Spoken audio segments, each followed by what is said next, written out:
Hello everyone, welcome to physio study channel. अब हम देखने जा रहे हैं गेट पैरामीटर्स। तो इसमें कितने टाइप्स के गेट पैरामीटर्स होते हैं, step length, style length, spatial जो पैरामीटर है वो, टेम्पोरेरी पैरामीटर्स होते हैं वो, उसके कितने टाइप है अंदर, वो सब मैं आपको डिटेल में यहाँ पे बताने वाली हूँ। तो अब स्टार्ट करते हैं हम। फर्स्ट है स्पाशियल पैरामीटर्स, जिसमें स्टेप लेंथ को मेजर करना होता है। The distance between the heal strike off one foot and the heal strike off the opposite foot, तो उसे स्टेप लेंथ कहते हैं। देखो मैं फिगर में बताती हूँ आपको। ये आपका मान लो कि ये राइट है और ये लेफ़्ट है। तो राइट फुट आपने पहले रखा, उसके बाद आपने लेफ़्ट फुट रखा, तो उसके मतलब फर्स्ट जो यहाँ से हम मेजर करते हैं हील से हील तक, ठीक है, हील से हील तक जो मेजर किया जाता है वो स्टेप लेंथ होता है।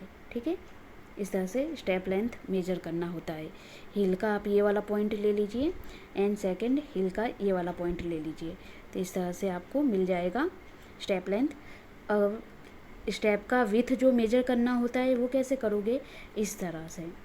ठीक है, हॉरिजॉन्टल में जो लाइन आप मेजर करोगे वो स्टेप विथ होगी। क्लियर है। उसके बाद आता है स्ट्राइड लेंथ में the distance between the heal strike off one foot and the subsequent heal strike off the same foot. तो उसमें क्या था, अपोजिट फुट का हमने लिया था, तो आपको इसमें सेम फुट का लेना है। जैसे कि फर्स्ट आपने ये राइट वाला फुट रखा, तो वापस राइट वाला फुट आएगा, तब आपको इस वाले लेंथ को मेजर करना है। तो ये आपका स्ट्राइड लेंथ हुआ।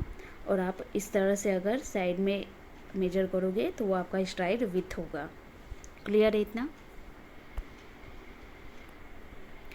अब देखना है स्टेप विथ मैंने आपको आगे ही बता दिया था। The distance between heel strikes of the 2 feet. तो इस तरह से साइड में जो हॉरिजॉन्टल लाइन मेजर करते हैं वो आपका विथ हो गया। ठीक है, अब फुट एंगल मेज़र करना होता है। The angle of the foot relative to the body line to progression. तो इसमें क्या है, जो बॉडी होती है उसके अकॉर्डिंग ही ये फुट का एंगल मेज़र किया जाता है। मैं आपको बताती हूँ। जैसे कि इस तरह से नॉर्मल खड़े हैं तो उसका सेंटर वाला पॉइंट आपको लेना होता है, फिर दोनों फिट के बीच का सेंटर पॉइंट ले लेने का। उसके बाद आपको इस तरह से मेज़र करना होता है एंगल। ठीक है, हील से ये लास्ट वाली जो फिंगर है वहाँ से लेके ये बीच वाली जो मिडल है ये वाला, यहाँ पे आपको इस तरह से बनेगा एंगल, उस तरह से आपको मेज़र करना है।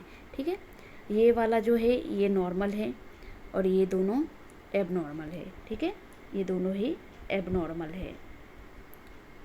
तो इस तरह से आपको जो फीट का जो फुट एंगल है उससे मेजर करना होता है। तो इसमें क्या होता है, फुट का जो वारस वाल्गस जो होता है, मेटाटार्स अडक्टार्स, वो सब आपको इसमें पता चलता है। ठीक है,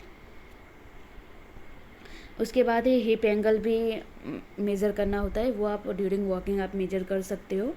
उसमें मेनली ये ज़्यादातर एग्जाम में नहीं पूछा जाता, पर आप देख लीजिए। इस तरह से इसमें external rotators and plus internal rotation जो होता है उसको यहाँ से मेज़र किया जाता है। एक लाइन यहाँ से पास करके फिर आपको ये वाला एंगल मेज़र करना होता है। ठीक है, ये एग्ज़ाम में नहीं पूछते हैं उतना। फिर है एक डायनेमिक बेस यानी the area enclosed by the 2 feet during walking. तो दोनों के बीच का जो एरिया होता है उस टाइम पे कितना, मतलब वो बेस सपोर्ट होता है, वो आपको यहाँ पे मेज़र करना होता है। ओके, वो आप वॉकिंग के टाइम पे ही उसको मेज़र कर सकते हो। दोनों ही लेग कब कितना एनक्लोज आते हैं वो आपको उस टाइम का जो ड्यूरेशन होता है वो आपको यहाँ पे काउंट करना होता है। उसके बाद है टेम्पोरेरी पैरामीटर्स। ठीक है, स्पेशल पैरामीटर्स में ऊपर जितने देखे वो सारे स्पेशल पैरामीटर्स थे। उसके बाद आपको टेम्पोरेरी पैरामीटर्स लिखना होता है, जिसमें फर्स्ट आप कौन सा कैडेंस लेते हो। तो the number of steps taken पर मिनट। तो 1 मिनट में कितना पेशेंट स्टेप्स ले रहा है वो काउंट करना होता है, उसी को कैडेंस कहते हैं। क्लियर है। 1 मिनट आपको टाइमिंग सेट कर देने का और फिर पेशेंट को कहने का वॉक करे और वो आपके स्टेप्स जो होते हैं वो काउंट करने होते हैं। उसके बाद है कैडेंस, कैसे उसका जो फॉर्मूला है वही है नंबर ऑफ़ स्टेप्स पर मिनट, यानी 1 मिनट में आप कितना नंबर ऑफ़ स्टेप्स लेते हैं उसे कैडेंस कहते हैं। इन नॉर्मल गेट में कैडेंस कितना होगा, 100 to 115 अराउंड होगा, ठीक है। 100 to 115 के सराउंडिंग ये सारे इसके स्टेप्स होने चाहिए नॉर्मली पर्सन में। Cadence can also be useful measure in clinical settings to assess gait disorder and monitor the effectiveness of treatment और रिहेबिलिटेशन प्रोग्राम्स। तो कैडेंस से आपको पता चलेगा, जैसे कि पार्किंसन जो पेशेंट होता है उसमें क्या होता है, उसके स्टेप्स जो होते हैं वो छोटे होते हैं, ठीक है, स्मॉल स्टेप्स होते हैं, उसकी वजह से क्या होता है कैडेंस काउंट आपका इंक्रीज़ हो जाता है। स्मॉल स्टेप्स होगा तो कैडेंस मैं आगे बताऊंगी कैसे वो बढ़ जाता है। तो इस तरह से कुछ क्लिनिकल कंडीशन होती है जिसमें आपको क्या होता है ये मेज़र करना होता है, उससे आपको जो प्रोटोकॉल है रिहेबिलिटेशन का जो मैनेजमेंट बनाना होता है उसमें काफ़ी हेल्पफुल रहता है ये। ओके, डिटर्मिनेशन ऑफ कैडेंस, तो उसमें फर्स्ट है स्टेप लेंथ। तो larger the step length results in reduction in Cadence, ठीक है, जितना लार्ज स्टेप लेंथ होगा वो कैडेंस के काउंट जो होंगे वो रिड्यूस होने लगेंगे। The shorter the step length wise versa, यानी शॉर्ट स्टेप लेंथ होगा तो उतना ही ज़्यादा आपको काउंट मिलेगा। ओके, तो कैडेंस इंक्रीज होगा।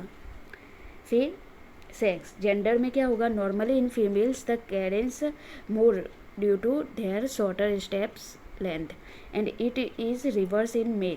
तो फीमेल में क्या होता है, फीमेल के जो स्टेप लेंथ होते हैं वो स्मॉल होते हैं कंपेयर टू मेल, इसलिए फीमेल का जो कैडेंस काउंट होता है वो ज़्यादा होता है compare to male. In normal walking the cadence in female कितना होना चाहिए, 116, और मेल में कितना होना चाहिए, 110, ठीक है, 110 इतना होना चाहिए। तो ये नॉर्मल था, ये आपको याद रखना है, ये एग्जाम में पूछा जाता है वाइवा में।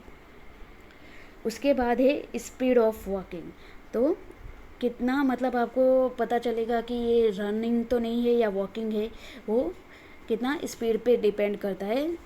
कैडेंस सबकी स्पीड कितनी है चलने की उसके अकॉर्डिंग सबका कैडेंस जो होता है वो डिफरेंट आता है। जो फास्ट थोड़ा चलेगा उसका कैडेंस ज़्यादा आएगा, जो स्लो चलता है उसका कैडेंस कम होगा।